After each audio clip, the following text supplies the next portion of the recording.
licenciado Pastor Montoya, que como los martes, intentará infructuosamente de, bueno, hacernos o llevarnos de alguna manera, inclusive a veces bajo el recurso del engaño, intentará acorralarnos para hacernos pensar, aún sabiendo que es un esfuerzo inútil. ¿Cómo le va, licenciado Pastor Montoya? ¿Qué hace? Omar, siempre se te ocurren estas aperturas. Bueno, en realidad me has enganchado justo, acabo de entrar a mi casa. Qué buen momento. Porque me hicieron buscar infructuosamente un libro de inglés para mi hijo, y entonces me quedé con un par de profes tomando un café, esperando que abran las librerías. Claro, porque hasta las 9:10 no abren. Claro, y yo terminé a las 9 menos 20 de dar clase. En realidad no di clase, tomé una prueba, ¿no? Bueno, con la cuestión de los universales venía hablando. Sí, claro. ¿No? Y claro, estuvimos... Bueno, ya me puse a mirar cómo hacer para... porque en realidad no es un problema, sino que son varios posibles cuestiones. Y además que en realidad es como replantear toda la filosofía a partir del problema. Y me dio un poco de envidia porque mis alumnos, si bien me estiman, creo yo, o también le han dicho eso, en realidad con la cuestión de los universales en particular no enganchan nada y no saben muy bien hacia dónde. Y justo el profe de literatura, que es uno con los que estuve tomando un café, digo, de los compañeros de café más tarde, me contaron que con otro profe de filosofía de otro curso se juntaron, como son amigos, entraron y se pusieron a hablar de crimen y castigo. No me contaron muy bien qué, pero dicen que sí, sobre las cuestiones morales o sobre las cuestiones existenciales, rápidamente enganchan. Digamos. Y entonces, bueno, yo también me puse, primero me dio envidia porque... Las historias de alcoba nunca fallan. Sí, crimen y castigo no es muy de alcoba, ¿no? No, bueno, pero entra en el terreno de cuestiones morales, digamos, en muchos aspectos. Sí, las cuestiones morales. Bueno, en realidad, el otro día yo salí de clase después de hablar de algunos asuntos que no estaban en la materia directamente, pero que yo no me confundí, agarré una prueba que tenía incorporados temas de dos materias, una que yo daba, que es metodología de la investigación, que ya no está más, donde había un primer ingreso que era epistemológico, que es filosofía de la ciencia o teoría del conocimiento. Y entonces yo ahí les distinguí entre ciencias formales, ciencias fácticas o empíricas y cosas así, y todo para definir, como la materia es lógica, qué es la lógica. Yo digo, esto no lo voy a tomar, pero es para que conversemos. Y al salir, un alumno se me acerca y me dice, esta es la primera vez que que alguien responde a la pregunta ¿qué es? Eso no puede ser verdad. No puede ser que no te hayan dicho que es nada. Algo te tiene que haber enseñado. Y dice, no, dice, por ejemplo, y él puso un ejemplo, en biología nos enseñan qué es una célula, cómo están compuestos los organismos, cómo funcionan los distintos órganos, qué sé yo. Ahora, nunca nadie nos dijo qué es la biología. En ese sentido él me decía, ni qué es la biología, ni qué es la geometría, ni qué es la aritmética, no sé, ni qué es la matemática, ni ninguna ciencia. Me dejó como perplejo esa. Vos fíjate qué es lo que le pasa a una educación en la que cada profesor enseña un programa, pero nunca hace reflexionar sobre el sentido y la ubicación de su materia en un proyecto común, digamos. ¿Por qué no se da? Porque, bueno, en realidad no hay ningún proyecto común. Claro. Entonces quedé reflexionando sobre eso, dije, qué loco. Y además yo había empezado de ese modo, la materia antes se llamaba Filosofía 1, y era lógica, pero como se llamaba Filosofía 1, en la unidad primero teníamos que trabajar un poco sobre la idea de filosofía, y el programa no se ha cambiado, en realidad, entonces que no hemos cambiado, digo, lógica lo damos los filósofos o los profes de filosofía, como un preámbulo para filosofía, o sea que en realidad nos ocupamos todavía de qué es filosofía, pero yo había postergado eso porque el texto es medio complicado, no importa. La cuestión es que quedé perplejo con esa cuestión de qué es lógica, o qué es una ciencia natural, o qué es una ciencia social, o qué es una ciencia empírica, una ciencia formal, y me voy a almorzar al bar del frente porque tenía clase a la 1:30 y eran las 12. Entonces, bueno, voy a comer algo hasta que sea el tiempo. Y cae el profe de biología. Yo estaba en una mesa chiquitita y cae el profe de biología. Y bueno, entonces nos sentamos y entonces le cuento. Y el tipo queda medio duro así, dice, tiene razón. Es verdad, nunca le explicamos. Y entonces él me empieza a ver, bueno, pero es que la ciencia, no es que la ciencia empezó con Descartes y la experimentación en la modernidad. Entonces yo dije, claro, yo le digo, pero, macho, le digo, ¿viste la geometría? Claro. La geometría, el libro básico de la geometría, Elementos de Euclides, claro. Siglo III antes de Cristo. O sea, en el siglo III alcanzó una madurez para que haya un libro en el que sistematiza la geometría. Y le digo, y por otro lado, además, la segunda, o sea, que son innegables ciencias, la segunda es la astronomía. Porque si hay una revolución científica, la primera, o sea, la más famosa, es la revolución copernicana. Y no se puede revolucionar algo si no había nada antes. Claro, había una astronomía y hubo una revolución en la astronomía matemática. O sea que, y además los experimentos y justo cayó el profe de matemática al almuerzo. Y empezamos a hablar, y entonces él me decía, sí, porque en realidad los griegos la cagaron, dice él, porque se quedaron con la idea de la matemática de Pitágoras, digamos, o sea, la idealización matemática que está implícita en la geometría, y no con la manera de pensar de Arquímedes. Y Arquímedes es justo el que yo decía que ya había hecho experimentos. Y lo que me pareció más loco es cómo se puede conversar animadamente.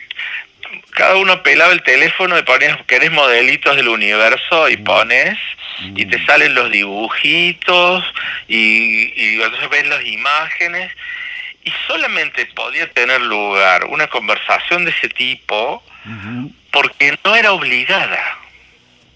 Mirá. Estábamos almorzando en el restaurante del frente, amigos o conocidos, digamos, sin ver, sin la obligación, y además sin que, como vos sos un burro, yo te voy a hacer sentir burro. No, me parece que el compañero biólogo tiene poca idea acerca de epistemología, y es verdad eso, porque no es lo suyo, además, pero además esto podríamos conversarlo, pero no hay interacción. Digo, son cosas simples, no es que estábamos hablando como de cultura científica, no de ciencia en realidad. No es resolver problemas de ciencia, sino cuestiones de una cultura científica, una formación cultural. Y bueno, lo que me falta hacer es conectarlo con la cuestión de los universales.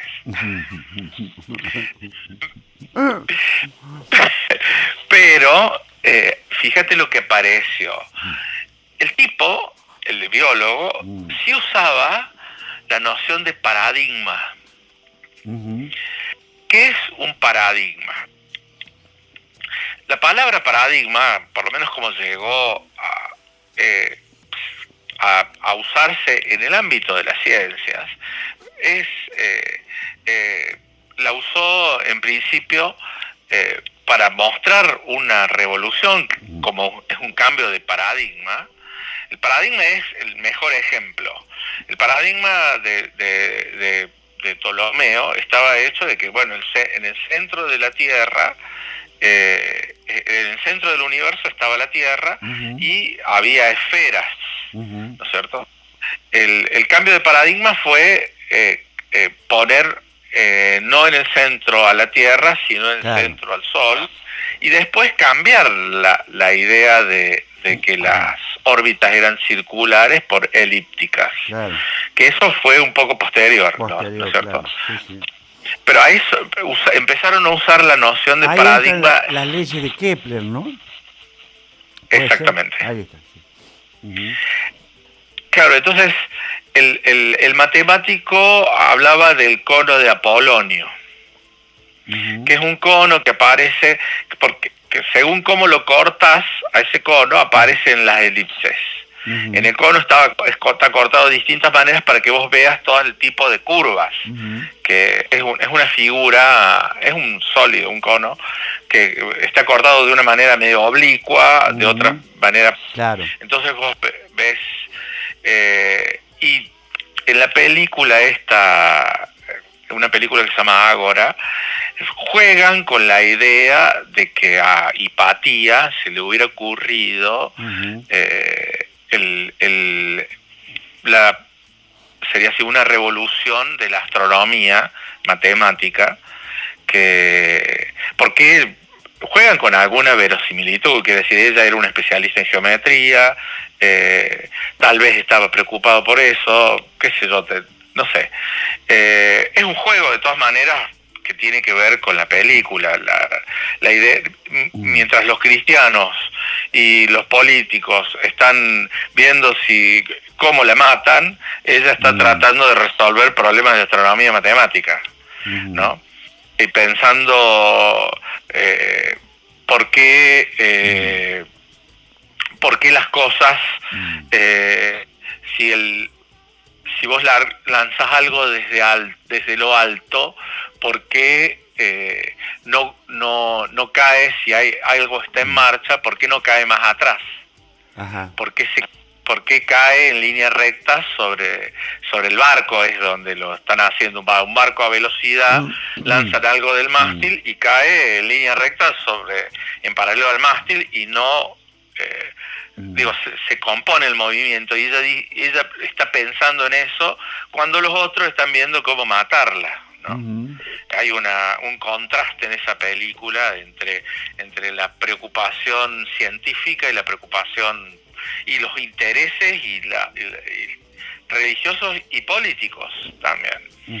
Bueno, ¿cómo se vincula esto con la cuestión de los universales? Si los universales son todas nuestras grandes clasificaciones, los géneros, las especies, lo que es propio de cada uno, lo que es diferente, lo que identifica,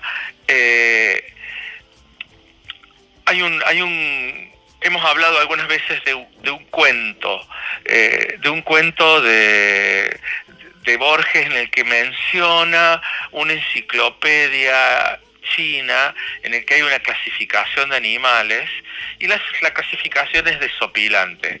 Las palabras y las cosas de Michel Foucault empieza hablando de Borges y de esa clasificación.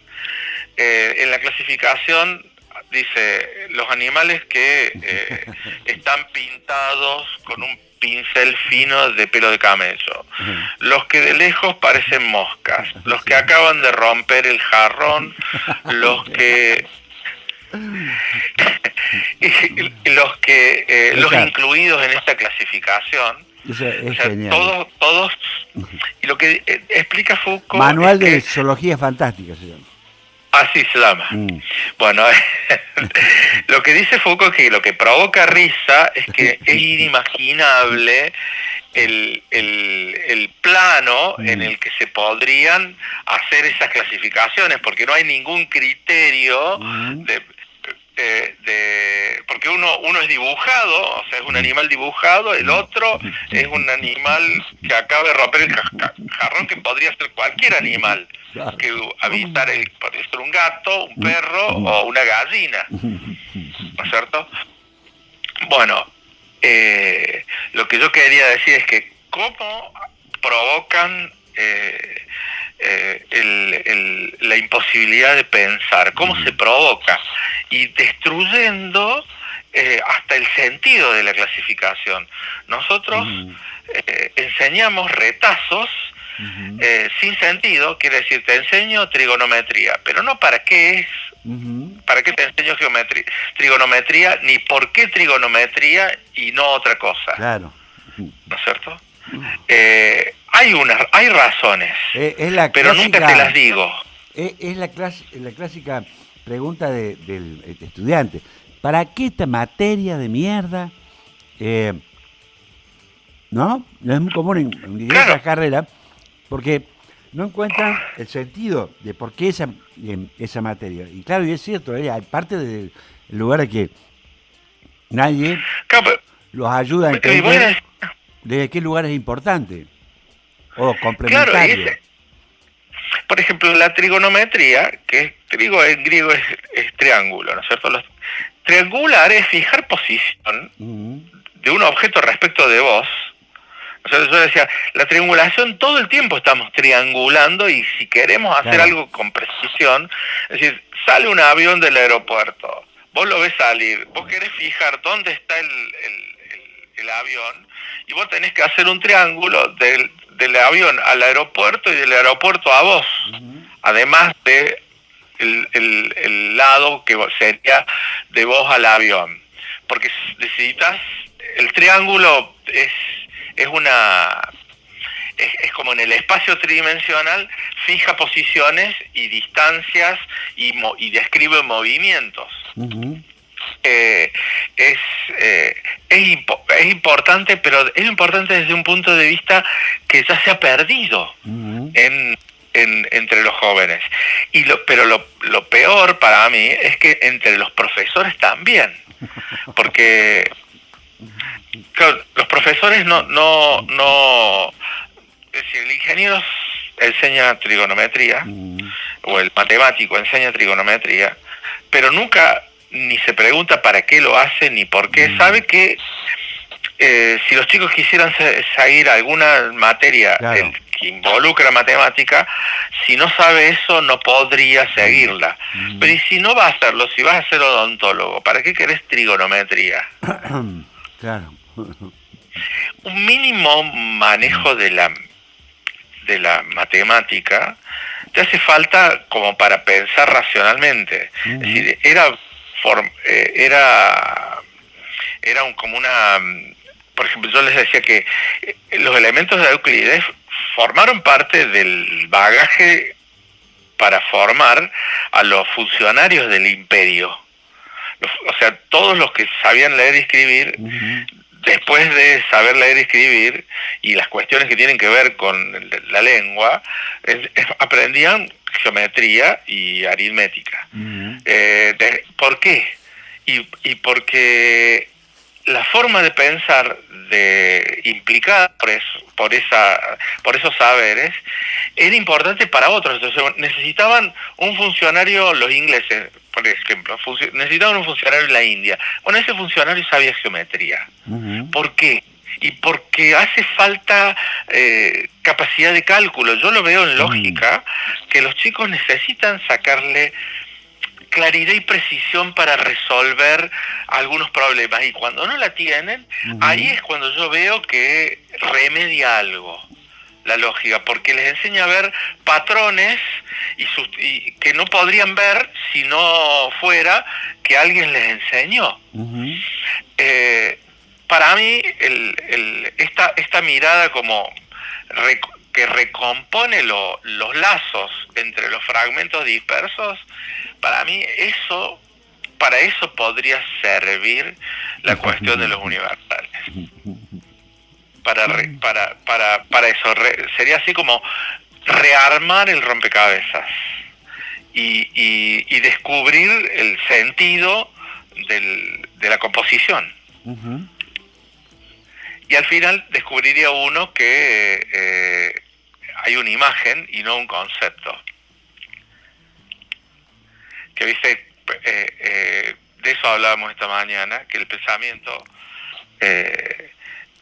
una de las formas de vaciarte el coco es que vos te confundas te quedes con los signos gráficos y no con las imágenes que requerían interpretación.